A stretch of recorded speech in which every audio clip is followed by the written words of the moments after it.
Hi friends, I am Vishwajeet Tiwari. Linear algebra के अंतर्गत हमारा जो एक क्रम चल रहा है ये वेक्टर स्पेस के एग्जांपल्स के बारे में। तो वेक्टर स्पेस के एग्जांपल्स के बारे में आज हम एक ही बहुत ही इंटरेस्टिंग एग्जांपल्स करने का प्रयास कर देंगे। बहुत ही एग्जांपल इंटरेस्टिंग है और ये क्वेश्चन बहुत बार आपके एग्जामिनेशन हाल में पूछा भी गया है। आप यह वनडे एग्ज़ाम में भी इसको ट्राई कर सकते हैं। बाकी ये क्वेश्चन आपको सेकेंड ईयर के जो क्वेश्चन बैंक पेपर में होते हैं ये भी इसमें भी मिल जाएगा आपको प्राय। तो दोस्तों, वेक्टर स्पेस हमने बहुत सारे दिखा दिए हैं। इसके पहले के वीडियोस में हमने बहुत सारे प्रूफ कर दिए हैं कि वेक्टर स्पेस कैसे प्रूफ किया जाता है, कैसे इंटरनल बाइनरी ऑपरेशन डिफाइन किया जाता है, कैसे एक्सटर्नल बाइनरी ऑपरेशन डिफाइन किया जाता है। तो वो आज हम सोच रहे हैं कि थोड़ा बहुत हम हिंट करेंगे चीज़ों को। आप लोग अपने से उसको ज़्यादा से ज़्यादा शो करने का प्रयास करिएगा, नोट डाउन अपने नोटबुक में। हाँ, हम हिंट करते चले जाएंगे कि क्या क्या आपको करना है। ठीक है दोस्तों, तो उसी क्रम में इस पर हम एक ट्रिकी क्वेश्चंस करेंगे जो बाद में आप देखेंगे बहुत ही अच्छा एग्जाम्पल लगेगा। लेकिन इस वीडियो को लास्ट तक देखने का प्रयास करिएगा, क्योंकि अगर बीच में आप स्किप करने का प्रयास करेंगे तो हो सकता है चीज़ें आपको समझ में ना आए। तो चलिए उसी क्रम में आगे बढ़ते हैं। तो यहाँ पे देखिए हमने लिखा है सेट M(n)×n ओवर F। तो यहाँ पे देखिए ये एक सेट करली ब्रैकेट लगाया हुआ है, तो उसमें सेट कैसे रखे गए हैं, वहाँ पे लिखे गए हैं Aij, अर्थात यहाँ पे मैट्रिसेस लिया गया है M(n)×n ओवर F। इसको पढ़ेंगे, ठीक है। M(n)×n over F, this is a collection of all n×n square matrices with entries field, with entries in field. मतलब जो मैट्रिक्स की एंट्रीज हैं वो कहाँ से ली जा रही हैं, फील्ड से ली जा रही हैं।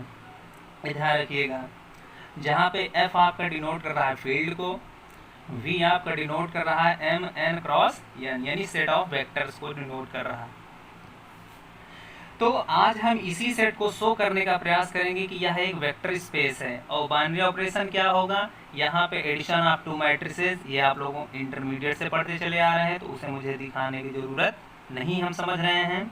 और मैट्रिक्स का मल्टीप्लिकेशन कैसे किया जाता है ये सारी चीज़ें आप इंटरमीडिएट में पढ़ चुके हैं, इसलिए आई होप कि आप लोग बेहतर इस चीज़ को समझ रहे होंगे। ठीक है, तो उसी क्रम में आज हम यहाँ पे एक बढ़िया क्वेश्चन आपके सामने है कि so that M(n)×n over field F is a vector space, is a vector space over field F। और यहाँ पे बाइनरी ऑपरेशन क्या होगा, मैट्रिसेस का एडिशन होगा। ध्यान से सुन लीजिए, इसको आप नोट कर लीजिएगा। मैट्रिसेस का एडिशन कैसे किया जाता है, वो पहला एडिशन बाइनरी ऑपरेशन होगा।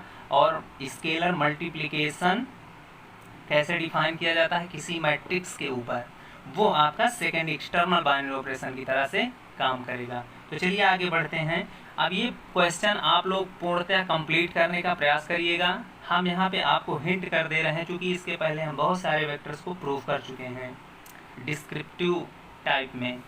तो यहाँ देखिए सबसे पहले हमको M(n)×n प्लस अबेलियन दिखाना होता है। अबेलियन आप दिखा लेंगे। अबेलियन में फिर से हम आपको बता दे रहे हैं closure property, associative property, existence of identity, existence of inverse और कम्यूटेटिविटी लॉ को दिखाना होता है। ये आप होल्ड कर जाएगा आराम से, बिल्कुल मैट्रिक्स का जो वर्किंग रूल है बिल्कुल उसी पैटर्न पे आप करते चले जाइए कि आराम से अबेलियन शो हो जाएगा। ठीक है, तो ये with respect to addition of two matrices with component wise, मतलब कंपोनेंट वाइज आपका यहाँ पे एडिशन चलेगा। ठीक है, और स्केलर मल्टीप्लिकेशन यहाँ पे होल्ड कर जाएगा। और सेकंड है एक्सटर्नल कंपोजिशन के लिए scalar multiplication is also hold. Scalar multiplication यहाँ पे हमने दिखा दिया है, चलो इसके लिए कोई दिक्कत नहीं है। जैसे कि for all A belong in field, मतलब कोई भी फील्ड से हम एक एलिमेंट लेते हैं, कोई मैट्रिक्स ले लेते हैं M(n)×n से। तो सेट ऑफ मैट्रिसेस से हम एक मैट्रिक्स ले लेते हैं और इन दोनों का हम जब डॉट प्रोडक्ट ले लेंगे तो उसकी एंट्रीज देखिए, यहाँ पे ए क्या है, Aij है, तो इसमें मल्टीप्लाई करेंगे दोनों का प्रोडक्ट तो A(Aij) हो जाएगा। और Aij फील्ड का मेंबर है, A भी फील्ड का मेंबर है, तो दोनों का प्रोडक्ट भी क्या हो जाए, फील्ड का मेंबर हो जाएगा। फील्ड का मेंबर स्केलर होता है, तो इसलिए देखिए यहाँ पे जो एंट्रीज है वो आपका फील्ड से लिया गया है, तो इसलिए आपका जो ये नया मैट्रिक्स जनरेट होगा, इसको मान लीजिए हम भी लिख लेते हैं, तो ये भी कहाँ चला जाएगा, यम एन क्रॉस यन। तो इसलिए एक्सटर्नल कंपोजिशन भी यहाँ होल्ड करेगा, इसके लिए कोई प्रॉब्लम नहीं। डिस्ट्रीब्यूटिव आराम से दिखा दीजिएगा, जैसे प्रीवियस क्वेश्चन में दिखाए गए हैं उसी तरह से डिस्ट्रीब्यूटिव ला भी होल्ड कर जाएगा। और चौथा है 1 इंटू कोई भी मैट्रिक्स लेंगे तो वही मैट्रिक्स प्राप्त हो जाएगा, और जो कि यम एन क्रॉस एन में बिलोंग कर जाएगा। यहाँ पे हम डीपी इसलिए नहीं इस चीज़ को शो कर रहे हैं क्योंकि इसके पहले हम सारे एग्जाम्पल सेम पैटर्न पे हम ये शो किए गए हैं, और उसी पैटर्न पे ये भी शो हो जाएगा, कोई प्रॉब्लम नहीं होगी। इसलिए इस चीज़ को आप लोग आराम से शो करने का प्रयास करिएगा।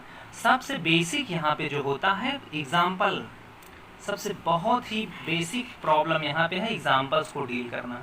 एग्जाम्पल्स अगर डील करना आ गया तो समझिए कि आप इसमें एक महारत हासिल कर लेंगे। तो जैसे आपके स्क्रीन पे दिख रहा होगा कि एग्जाम्पल्स लिखे गए हैं, जो कि हमारे फील्ड क्या होते हैं, ये देखिए फील्ड हमारे क्यू होते हैं, आर होते हैं, सी होते हैं, जेड पी होता है, जहाँ पी आपका प्राइम नंबर होता है। तो उसके रिगार्ड में देखिए हम 4 क्वेश्चन बनाए हैं। 4 क्वेश्चन में 2 क्वेश्चन बहुत ईजी हैं, जिस प्रकार से आप वेक्टर स्पेस को शो करेंगे वैसे ही फर्स्ट और सेकंड एग्जाम्पल आराम से शो कर सकते हैं। और एग्जाम्पल क्या है कि M N cross over field Q, यहाँ पे फील्ड अगर हम क्यू ले लेते हैं, और यहाँ पे क्या लिखा गया, collection of all n cross n square matrices a I j, जहाँ पे जो एंट्रीज हैं सबसे बेसिक एंट्रीज ध्यान रखिएगा, और यहाँ पे फील्ड क्या है ये ध्यान रखना है यहाँ पे, नहीं तो कभी कभी दिक्कत हो जाएगी। जो दिक्कत 3 और 4 में भी देखिए, हम उस पर डिस्कशन करेंगे आगे।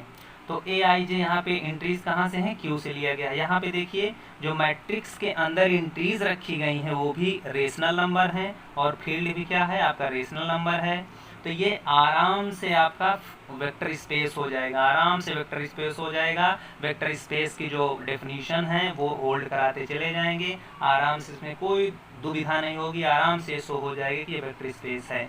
Bye same pattern you can show M N cross N over R is also a vector space. यहाँ पे भी देखिए फील्ड क्या लिया गया है, आर लिया गया है, और इसमें ये मैट्रिसेस ऐसे लिए गए हैं जिसके अंदर एंट्रीज जो रखी गई हैं वो कहाँ के हैं, सेट ऑफ रियल नंबर से। तो यहाँ पे भी देखिए फील्ड भी सेम है और एंट्रीज भी सेम हैं, आर से ही हैं, इसलिए ये भी क्या हो जाएगा, आराम से वेक्टर स्पेस हो जाएगा, कोई प्रॉब्लम नहीं होगी। और जहाँ पे भी आपको प्रॉब्लम समझ में आएगी आप तुरंत कमेंट करिएगा, उसका हम निराकरण आपको कमेंट के माध्यम से देने का प्रयास करेंगे, ठीक है।